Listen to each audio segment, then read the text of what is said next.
नमस्कार, आप देख रहे हैं आर्या न्यूज और मैं हूं आपके साथ अनाया शर्मा। चलिए शुरुआत करेंगे बुलेटिन की आज की ताज़ा और अहम खबरों के साथ। रुख करते हैं आज की बड़ी खबर की ओर। मुख्यमंत्री योगी आदित्यनाथ के निर्देश पर शारदीय नवरात्रि के एक दिन पहले मिशन शक्ति के चौथे चरण की शुरुआत की गई है, जिसको जिलाधिकारी हर्षिता माथुर ने पुलिस लाइन परिसर से हरी झंडी दिखाकर रवाना किया। यह रैली पूरे शहर का भ्रमण करने के बाद मुख्यमंत्री के संबोधन के साथ जीआईसी प्रांगण के समापन किया जाएगा। वहीं डीएम हर्षिता माथुर ने बताया कि शासन के निर्देश पर मिशन शक्ति की रैली का चौथा चरण शुरू हुआ गया है और इस मिशन शक्ति के चौथे चरण के कार्यक्रम में 12 विभिन्न शामिल किए गए हैं, जैसे समाज कल्याण विभाग है व महिला सुरक्षा नोडल और बाल विभाग भी इस कड़ी में शामिल है।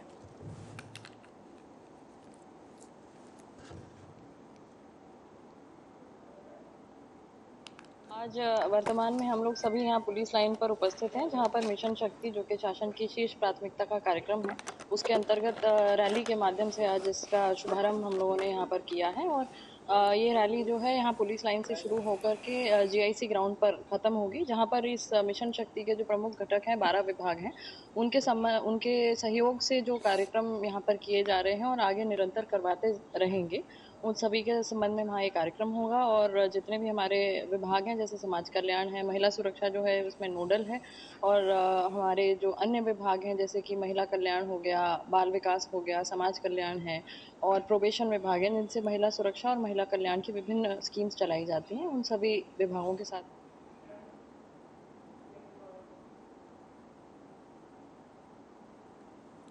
कानपुर देहात में हाईवे पर बने अवैध कट हादसों को दावत दे रहे और अधिकारी मुक्त दर्शन बने हुए हैं। ताज़ा मामला कानपुर झांसी हाईवे पर भोगनीपुर कोतवाली क्षेत्र के हासेमऊ गांव के पास का है, जहां अवैध कट से निकल रहा डंपर अहमदाबाद से फतेहपुर खागा जा रही सवारियों से भरी बस से टकरा गई, जिसके बाद बस में चीख पुकार मच गई और आनन फानन में राहगीरों और स्थानीयों ने बस में सवार यात्रियों को बाहर निकाला। हालांकि बस में सवार यात्री बाल बच गए हैं, जिससे बड़ा हादसा टल गया है।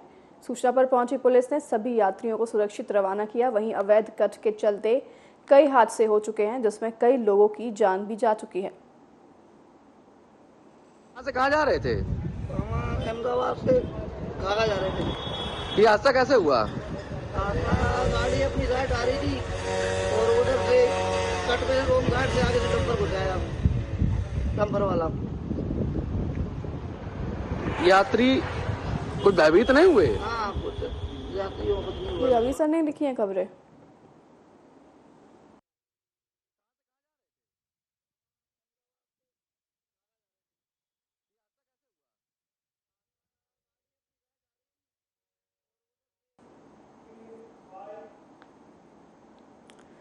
महोबा पुलिस को बड़ी सफलता हाथ लगी है। चेकिंग के दौरान पुलिस ने अवैध तरीके से परिवहन किए जा रहे 53 किलो अवैध सूखा गांजा बरामद किया है। बाजार में गांजे की अनुमानित कीमत 15 लाख रुपए बताई जा रही है। वहीं पुलिस ने गांजा परिवहन में इस्तेमाल की जा रही एक बोलेरो भी बरामद की है। आपको बता दें कि महोबा जिले के उत्तर प्रदेश मध्य प्रदेश सीमा के पास श्रीनगर थाना क्षेत्र में चेकिंग अभियान चलाया जा रहा है और इसी दौरान सिझरी गाँव के पास से गुजर रही बोलेरो के ड्राइवर ने अचानक से पुलिस को देखते ही गाड़ी को भगाने का प्रयास किया, लेकिन पुलिस वाहन को रोकने में सफल रही और पुलिस ने बोलेरो में बैठे 3 लोगों को पूछताछ के लिए गिरफ्तार कर लिया है। वहीं आगे की कार्रवाई में जुट गई है।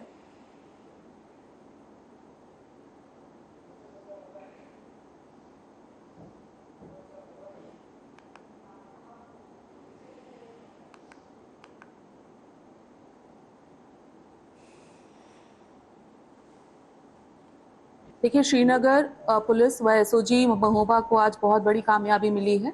एक बोलेरो कार गाड़ी को चेकिंग के दौरान पकड़ा गया, जिसके अंदर से हमें 53 किलोग्राम गांजा इलीगल बरामद हुआ है, जिसकी अनुमानित कीमत मार्केट में लगभग 15 लाख रुपए है। और यह इस नाते भी इसमें 3 लोगों को हमने गिरफ्तार किया है। और ये जो बोलेरो गाड़ी है, इसके भी सारे नंबर प्लेट्स वगैरह के साथ छेड़खानी इन्होंने की हुई थी। इसके तहत एनडीपीएस व 419-20 का मुकदमा पंजीकृत करते हुए इन्हें जेल भेजा जा रहा है। ये बहुत अच्छी कार्रवाई इस नाते भी है कि पास के ही मध्य प्रदेश में आचार संहिता लागू है और ये वहीं उसी क्षेत्र को बेसिकली तीनों लोग बिलोंग करते हैं और इनका अल्टीमेट प्लान वहीं पे इस गांजा को डिस्ट्रीब्यूट करना था। और इस तरह से बॉर्डर चेकिंग क्योंकि हम लोग बहुत स्ट्रांगली इस समय करा रहे हैं और ये उस तरह से चुनाव के नातों भी बहुत अच्छी कार्रवाई श्रीनगर व एसओजी पुलिस द्वारा आज की गई। देखिए, श्रीनगर पुलिस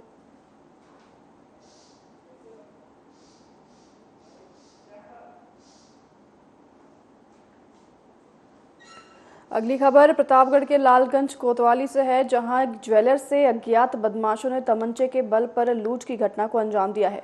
आपको बता दें कि ज्वेलर सुबह फेरी लगाने के लिए निकला था, लेकिन जैसे ही तदुआ गाजन गांव के पास पहुंचा तो अज्ञात बदमाशों ने तमंचे के बल पर स्वर्ण व्यापारी के पास से सोना और चांदी के आभूषण सहित मोटरसाइकिल लेकर रफू चक्कर हो गए। पीड़ित स्वर्ण व्यापारी ने बताया कि वे दूसरी बार जब उसके साथ अज्ञात बदमाशों ने तमंचे के बल पर लूट की घटना को अंजाम दिया और फिलहाल अभी तक मामले का खुलासा नहीं हो सका है।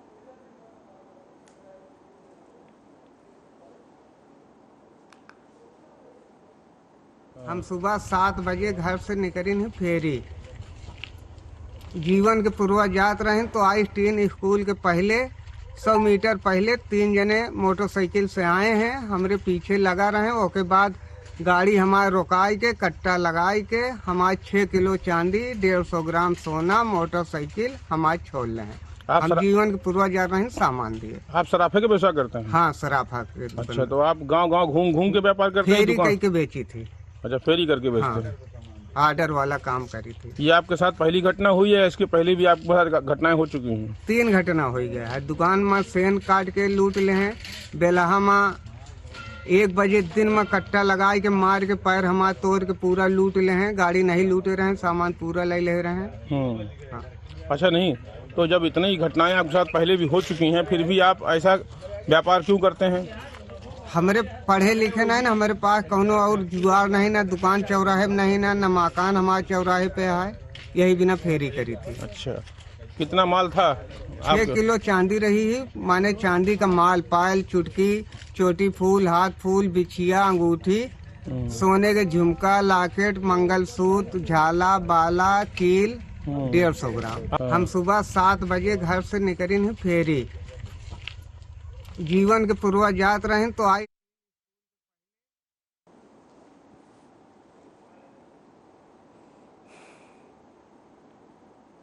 नवरात्रि की पूर्व संध्या पर जिलाधिकारी हर्षिता माथुर और पुलिस अधीक्षक आलोक प्रियदर्शी ने जनपद वासियों को शुभकामनाएं दी। वहीं नवरात्रि की पूर्व संध्या पर जहां देवी मंदिर सजने लगे हैं, वहीं बाजारों में ग्राहकों की भीड़ उमड़ गई है। व्यापारियों में भी खुशी की लहर हुए। वहीं बता दें कि कल से शुरू हो रहे नवरात्रि इस बार पूरे 9 दिन चलेंगे। शास्त्रों के अनुसार कलश स्थापना का मुहूर्त सुबह 10:24 से शुरू होकर 11:26 तक रहेगा।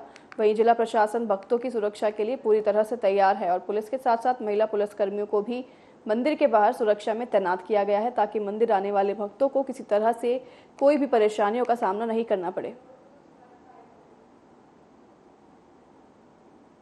देखिए, कल से जो शारदीय नवरात्रों का महोत्सव शुरू हो रहा है, उसको लेकर के जनपदीय पुलिस को बहुत अच्छे तरीके से ब्रीफ और अलर्ट कर दिया गया है। जितने भी पंडाल हैं वहाँ पे महिला बीट पुलिसकर्मियों की ड्यूटी लगाई जाएगी, अन्य भी ड्यूटियाँ लगाई जाएंगी। जो भी भीड़ भाड़ वाले स्थान हैं वहाँ भी पुलिस की विजिबिलिटी इंश्योर की जाएगी। जहाँ जहाँ रामलीलाओं का मंचन होगा वहाँ से अगर महिलाएं देर रात वापस जाती हैं तो उस पूरे रूट को सैनिटाइज करके वहाँ भी ड्यूटियाँ लगाई जाएंगी। जो प्रोसेशंस के रूट हैं वहाँ पे सीसीटीवी कैमराज की व्यवस्था कराई जा रही है और आयोजकों के साथ रूट का भ्रमण करके वहाँ यदि कोई समस्या है तो उसको दूर करने का प्रयास किया जा रहा है। समस्त प्रयास किए जा रहे हैं कि पुलिस लगातार अलर्ट रहे, विजिबल रहे, लोगों के अंदर एक सुरक्षा की भावना पैदा हो और कहीं भी किसी तरीके की कोई समस्या पैदा ना हो।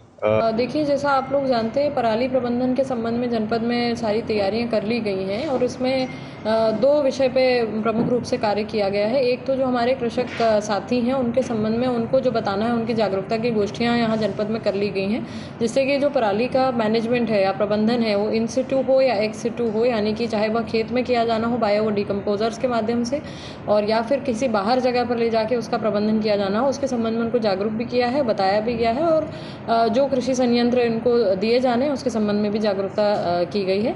साथ में जो हमारी तहसीलों के स्तर से कार्रवाई होनी, उसमें एडीएम स्तर के अधिकारी के लेवल पे ज़िले पे एक कंट्रोल रूम बनाया गया है। साथ ही साथ एसडीएम्स की नेतृत्व में लेखपालों के माध्यम से भी इसका हम लोग एनफोर्समेंट की कार्रवाई कर रहे हैं और दोनों ही चीज़ें इसको सुचारू रूप से जनपद में चलाया जा रहा है।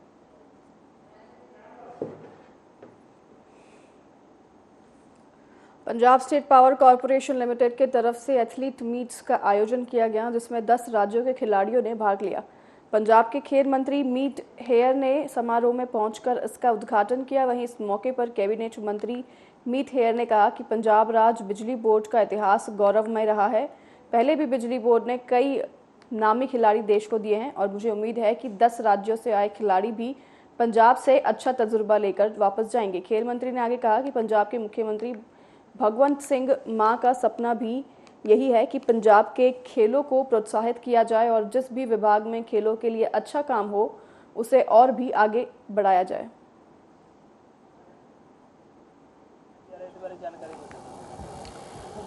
देखो जी, अज इत्थे पटियाला दे NIS विखे बिजली बोर्ड की जिहड़ी ऑल इंडिया जिहड़ी एथलैटिक मीट जिहड़ी हो रही है। सो जिवें दस्सिया गया कि 10 सूबियां तो जिहड़े प्लेयर ने जिहड़े वो आए ने।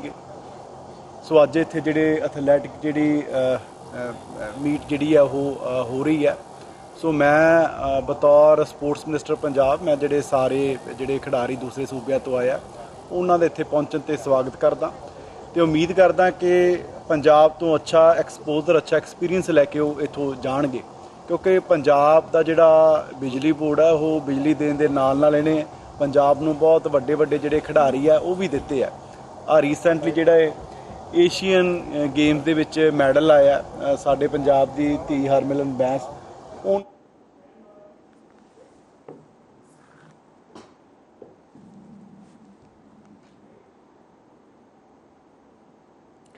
बुलंदशहर में इजराइल फिलिस्तीनी जंग को लेकर मुस्लिम इलाकों में विशेष अलर्ट देखने को मिल रहा है। वहीं स्पेशल अलर्ट के बीच जुमे की नमाज के दौरान अतिरिक्त पुलिस सुरक्षा नजर आ रही है। वहीं लोगों ने जुमे की नमाज में दोनों मुल्कों के लिए अमन की दुआ मांगी और मुस्लिम समाज के लोगों का कहना है कि इस्लाम के मानने वाले आतंकवाद और दहशतगर्दी के पक्षकार नहीं हैं।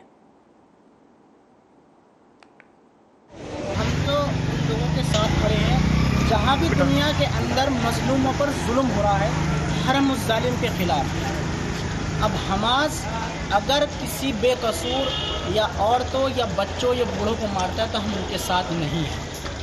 हम हर उस मजलूम के साथ हैं जिस पर दुनिया में जुल्म हो रहा है। अब ये जो जंग हो रही है, हमारी दुआ अल्लाह ताला से ये है कि दुनिया के अंदर अमन व अमान कायम रहे, सभी शांति के साथ और भाईचारे के साथ यहाँ रहें और जो बाहर मुल्क में हमारे भाइयों पर जो बेकसूर लोगों पर ये बमबारी या जुल्म हो रहा है इसे रोका जाए। सारे देश इसे मिलकर रोकने की कोशिश।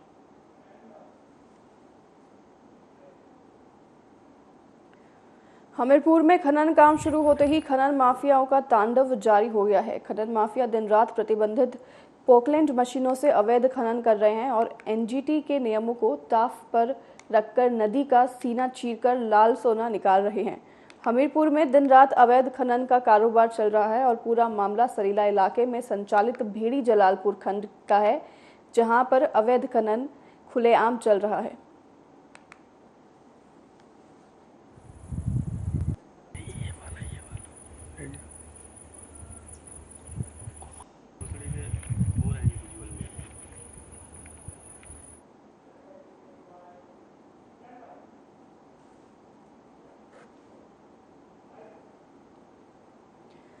विंध्य पर्वत और पतित पावनी गंगा के संगम तट पर बसे मिर्जापुर जनपद के विंध्याचल से सटे शिवपुर स्थित रामगया घाट भक्तों के लिए आस्था का केंद्र है।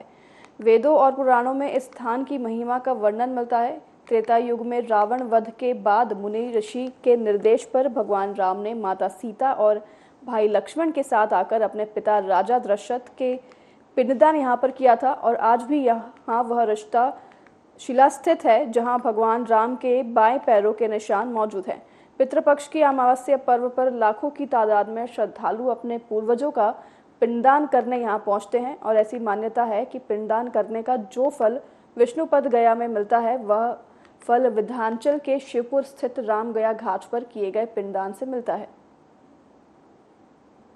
यहाँ पे भगवान राम और माता जानकी आकर के पिंडदान राजा दशरथ के लिए किए थे और सर्वप्रथम पिंडदान राजा दशरथ का ही यहाँ भगवान राम ने किया था। उन्हीं का प्रचलन है कि आज अमावस्या के दिन लाखों लोग आकर के रामगया घाट पर पिंडदान करके अपने पूर्वजों को आनंद के लिए पिंडदान करते हैं और पूर्वज लोग पिंडदान पा करके अपने परिवार को धर्म अर्थ काम और मोक्ष का आशीर्वाद देते हैं।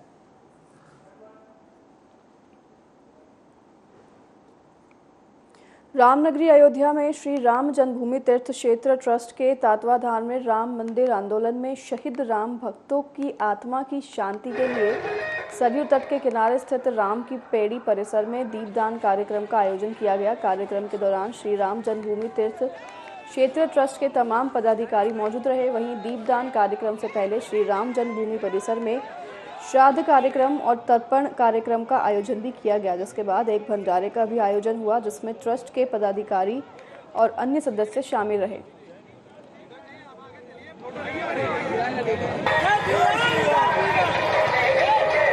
पितृ पक्ष में लोग अपने पूर्वजों के लिए, परिवार के अग्रजों के लिए जो जीवित नहीं है,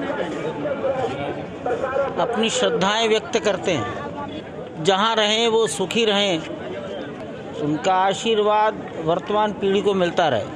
हमें कांची कामकोटि पीठ के शंकराचार्य जी ने परामर्श दिया था, 500 साल की लड़ाई में न जाने कितने लोगों का जीवन चला गया होगा। भगवान के कृपा से, संतों का मार्गदर्शन एवं आशीर्वाद से और भक्तों का प्रेरणा से,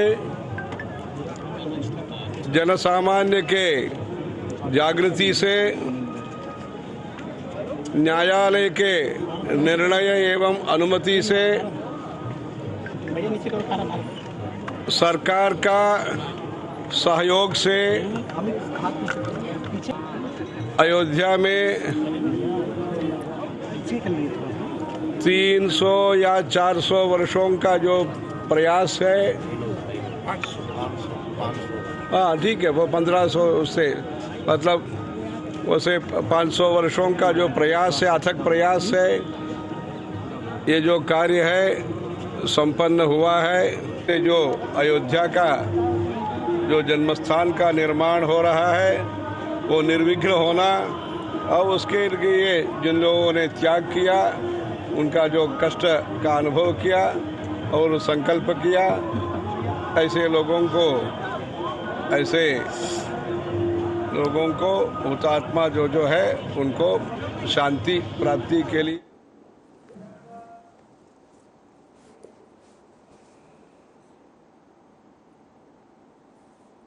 आगरा शहर के पर्यटन को बढ़ावा देने के लिए आगरा प्रशासन ने एक और महत्वपूर्ण कदम उठाया है।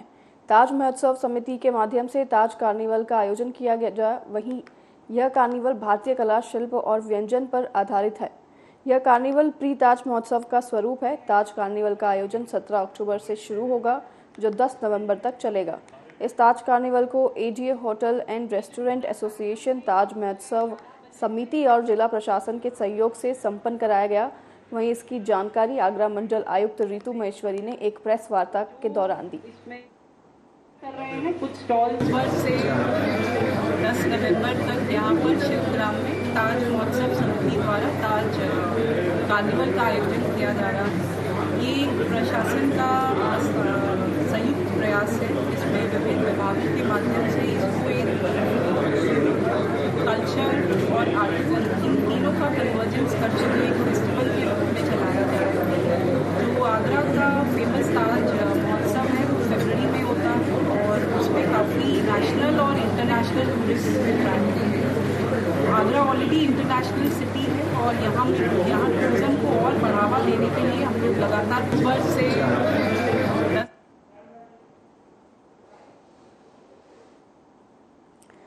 खबर रायबरेली से है, जहां बर्थडे पर डीजे बजाने को लेकर दबंगों ने बच्चों और महिलाओं सहित पूरे परिवार पर दबंगाई का कहर बरपाया है। मामला खीरो थाना क्षेत्र के ग्राम औशपुर का है, जहां उस समय हड़कंप मच गया जब एक दलित परिवार जन्मदिन के शुभ अवसर पर अपने दरवाजे के सामने डीजे बजा रहा था। साथ ही घर के सभी लोग नाच गाना कर रहे थे। उसके बाद गांव के ही कुछ दबंग वहां पहुंच गए और डीजे बंद करने के लिए कहने लगे। डीजे बंद न करने पर दबंग मारपीट पर उतारू हो गए और जब तक वहां मौजूद लोग कुछ समझ पाते तब तक दबंग दलित के घर के अंदर घुस गए और परिवार के पुरुषों सहित छोटे छोटे बच्चों और महिलाओं को भी मारा पीटा। वहीं जानकारी के मुताबिक परिवार के कुल आधा दर्जन से अधिक लोग घायल हैं और घायलों को स्थानीय लोगों की मदद से अस्पताल पहुंचाया गया है, जहां उनका उपचार किया जा रहा है। वहीं पुलिस एफआईआर दर्ज कर आगे की कार्रवाई में जुट गई है। हमारे घर पे परिवार में बर्थडे था तो वहाँ डीजे बज रहा था। 9:30 पौने 10 की बात थी। ये लोग आए, बोले डीजे बंद। कौन लोग? ठाकुर लोग, हमारे माता प्रकाश सिंह, गया प्रकाश सिंह, पूरा परिवार मिलके आए, बोले डीजे बंद करो। गलत गालियाँ देने लगे। हम लोग नहीं बंद किए तो फिर मारने पीटने लगे। धारदार औजारों से मारे, लाठी डंडा से मारे, घर में घुस के मारे, बहन बेटियों को मारे, हमारे बीबी को भी मारे, सबको भी मारे। हमारे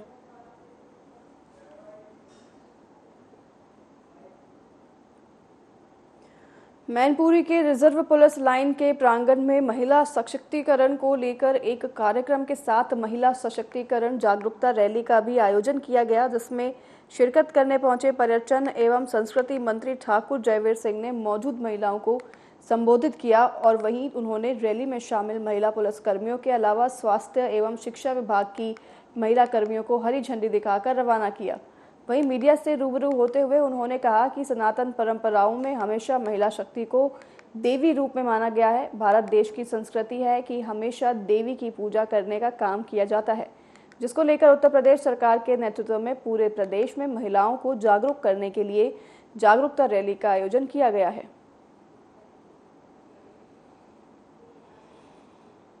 कि जैसा कि आप हम सब जानते हैं कि भारतीय सनातन परंपराओं में और भारत की पुरानी मान्यताओं में हमेशा महिला शक्ति को दैवी रूप में माना गया है। और हम लोगों की परंपरा है कि चाहे वो हमें शक्ति की जरूरत हो, धन की जरूरत हो, बुद्धि विवेक की जरूरत हो, हमेशा देवी की पूजा करने का काम करते हैं। मिशन शक्ति अभियान का सार ये है, जिस तरीके से जो बढ़ाया जा रहा है युवाओं को, तो हम लोग जब से मेरी सरकार बनी है तब से बराबर बढ़ावा ही बढ़ाव लगे है। नारी शक्ति को लेकर क्या कहेंगे? नारी शक्ति को जो बिल पास किया है 33% का जी हमारी सरकार ने ही लागू किया है। और सरकारें तो केवल कागज में थोड़ा बहुत करती रहती है, हमारी सरकार प्रैक्टिकली कर रही है। देखिए अभी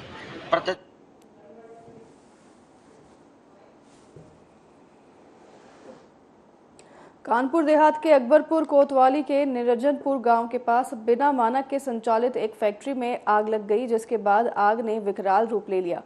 भीषण आग को देखकर फैक्ट्री में अफरा तफरी का माहौल बन गया, जिसके बाद फैक्ट्री के मजदूरों को भागकर अपनी जान बचानी पड़ी। स्थानीय पुलिस की सूचना पर मौके पर पहुंचे दमकल कर्मियों ने कड़ी मशक्कत के बाद आग पर काबू पा लिया है। वही बताया जा रहा है कि आग फैक्ट्री के गोदाम में रखे थर्माकोल में लगी थी और फैक्ट्री में प्लास्टिक के सामान बनाए जा रहे थे।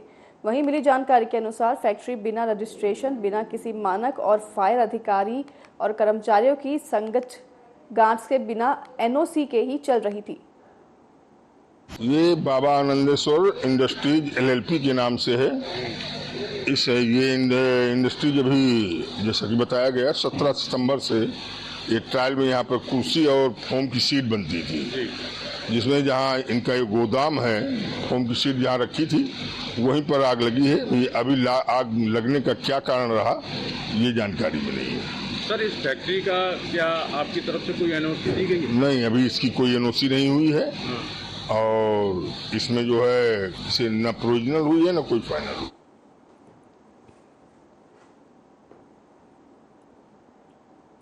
रायबरेली के मिल एरिया थाना क्षेत्र के अंतर्गत एक गांव में एक नाबालिग किशोरी को दूसरे समुदाय के लड़का लड़की के स्कूल से पेपर देकर वापस घर आते समय हाथ पकड़कर जंगल की ओर ले जाने लगा। तभी नाबालिग बच्ची ने चीखना चिल्लाना शुरू कर दिया। इसके बाद आरोपी ने लड़की के साथ मारपीट शुरू कर दी। लड़की की चीख पुकार सुनकर जब स्थानीय लोग उसे बचाने के लिए दौड़े तो आरोपी लड़की को वहीं सड़क किनारे छोड़कर मौके से फरार हो गया। घटना से पूरे जिले में हड़कंप मच गया है और सूचना पर पहुंचे परिजनों ने पुलिस को सूचना दे दी है और सूचना पर पहुंची पुलिस ने लड़की के पिता की तहरीर पर गंभीर धाराओं में मुकदमा दर्ज करके आरोपी की तलाश शुरू कर दी है। देखें, आज मिल एरिया थाना क्षेत्र में थाना अध्यक्ष को दोपहर में एक तहरीर प्राप्त हुई, जिसमें वादी ने ये बताया कि उनकी पुत्री स्कूल से आ रही थी तो रास्ते में उसी के गांव का रहने वाला लड़का छेड़खानी किया है। वादी की तहरीर के आधार पर तत्काल अभियोग पंजीकृत करके आवश्यक कार्रवाई की जा रही है और अभियुक्त को पकड़ने के लिए टीम भी गठित कर दी गई है और संपूर्ण घटनाक्रम पर गहराई के साथ साक्ष्यों का संकलन किया जा रहा है। जब हम स्कूल से आ रहे थे तभी गली में एक काली माँ का मंदिर पड़ता है, उसके पास नहुआ बाग है। वहाँ पे एक लड़का जिसका नाम तबरेज़ है, उसने हमारे साथ छेड़खानी की और खींचा भी अपनी तरफ। जब हमने उसका विरोध किया तब उसने हमारे ऊपर वार किया और बदतमीजी भी करने लगा। तब उसके बाद हम वहाँ पे चिल्लाए, तब सभी लोग इकट्ठा होने वाले थे, तब वो भाग गया डर के और सब लोग पापा को मतलब बताएं। तब हम यहाँ पे थाना मिल एरिया में रिपोर्ट दर्ज कराने आए। जब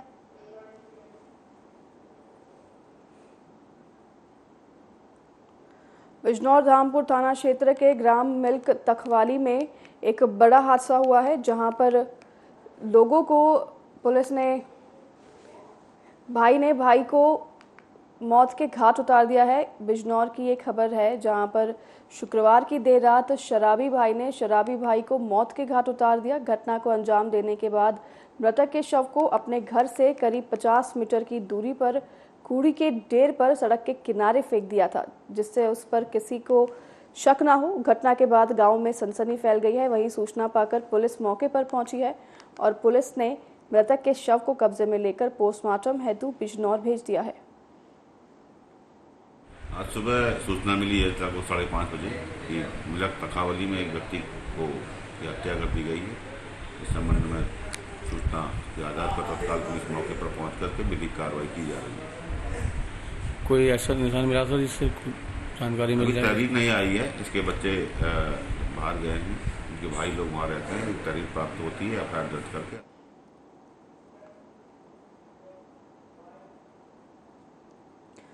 तो फिलहाल इस बुलेटिन में हमारे साथ बस इतना ही। आप देखते रहिए आर्या न्यूज़। मैं अनाया शर्मा आपसे लूंगी विदा। नमस्कार।